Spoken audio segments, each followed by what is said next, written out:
আসসালামু আলাইকুম রহমতুল্লাহি ওবারাকাতু। কেমন আছেন সবাই? দেশ এবং দেশের বাইরে থেকে যে যেখান থেকে আমাকে শুনতেছেন, প্রিয় ভাই বোন এবং প্রিয় লিডার্স, আপনাদের সবার উদ্দেশ্যে কিছু কথা আপনাদের মাঝে তুলে ধরার চেষ্টা করব। তো আশা করি সবাই একটু মনোযোগ সহকারে ভয়েসটা শোনার চেষ্টা করবেন। দেখেন, আপনি যেই কোনো প্রফেশনে যান, চাকরির ক্ষেত্রে, হ্যাঁ, তো সেখানে দেখা যাবে আপনি হয়তোবা কোনো প্রাইভেট কোম্পানিতে জব করেন, আপনি হয়তো কোনো আপনি প্রবাসী বা আপনি দেশে কোনো ইয়াতে চাকরি করতেছেন। বাট সেখানে একটু জিনিস লক্ষ্য করলে দেখা যাবে যে সেখানে কি থাকে? বস। মানে একজন থাকবে যে আপনাকে দিয়ে কাজ করাবে, যে আপনার কাজের কৈফিয়ত নিবে, হ্যাঁ, আপনার কাছ থেকে জবাবদিহি নিবে।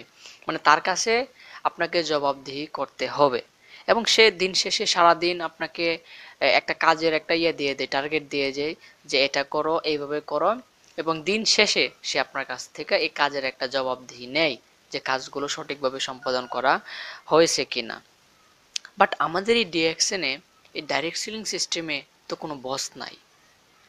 সো এই যে বস না থাকার কারণে আমাদের কিন্তু অধিকাংশ ব্যক্তি কিন্তু ফেইলিওর হচ্ছে। কেন কথাটা বললাম? কারণ বস নাই যেহেতু, সেহেতু মানুষ কাজটাকে তেমন গুরুত্ব দিয়ে করে না। দেখেন, একটা চাকরির ক্ষেত্রে এই বসের ভয়ে ভয়ে সে কাজটাকে কতটা গুরুত্ব দেয়। অনেক গুরুত্ব দিয়ে কাজটা করে।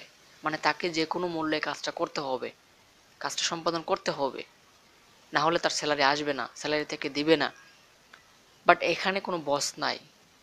হ্যাঁ, কারো কাছে কাজের জবাবদিহি করতে হয় না। তো যার কারণে দেখা যায় আমরা আমাদের ইচ্ছে মতো কখনো করি, কখনো করি না।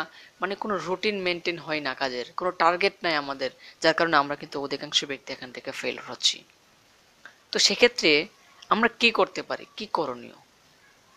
দেখেন, আপনি আপনার বস হতে হবে, আপনি আপনার মোটিভেশন হতে হবে, আপনি আপনার ইন্সপিরেশন হতে হবে। কেউ আপনাকে মোটিভেশন দিবে না, কেউ আপনার বস হবে না। আপনি আপনার সব কিছু হতে হবে। তো কিভাবে? আপনি প্রত্যেক দিন একটা খাতার মধ্যে লিখে রাখবেন যে আগামীকাল আমি কি করব, বা আজকে আমি কি কি করব, কোন কাজগুলো আমি করব, খাতার মধ্যে লিখে ফেলবেন।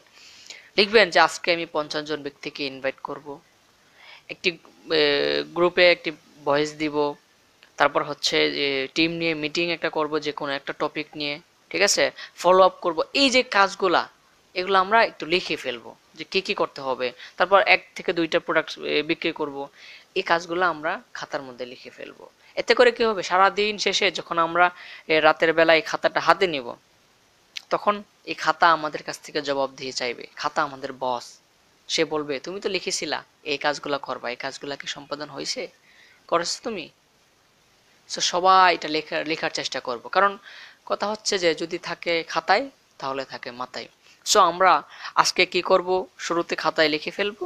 এবং আগামীকাল কি করব, এটার পরিকল্পনা আমরা রাতের বেলা খাতার মধ্যে লিখে রাখবো। এতে করে দেখবেন আমাদের বিজনেসটা আগের তুলনায় অনেক গ্রোথ হবে। কারণ দেখেন, অনেক আপনারা একটা জিনিস খেয়াল করবেন, অনেক বয়স্ক ব্যক্তিরা আছে যারা দেখবেন যে বাইরে বের হলে কি কি করবে, কি কি নিতে হবে সে লিখে রাখে। কেন? কারণ সে ভুলে যায়। ঠিক আছে, সে এটা নিতে হবে, ওটা নিতে হবে, এখানে যেতে হবে, সে লিখে রাখে। আপনারা হয়তো বা অনেকে দেখছেন। তো এটার কারণ হচ্ছে সে ভুলে যায়। তো আমরাও, যেহেতু আমাদের বস নাই, আমাদের টাইম ফিক্সড নাই যে কোন সময়গুলো এখানে কাজ করতে হবে, তো তখন আমরাও ভুলে যাই যে কি করতে হবে এখন, কি করণীয়। আমরা কিন্তু ভুলে যাই। এই জন্য আমরা সবাই চেষ্টা করব খাতার মধ্যে লিখে রাখার। যাই হোক, বয়সটা অনেক একটু লম্বা হয়ে যাচ্ছে। তো আশা করি সবাই বুঝতে পারছেন। আপনারা অবশ্যই এভাবে একটু কাজগুলো করবেন, ইনশাল্লাহ খুব শীঘ্রই সাকসেস হতে পারবেন। সবার জন্য দোয়া ও শুভকামনা রইল। আল্লাহ হাফেজ।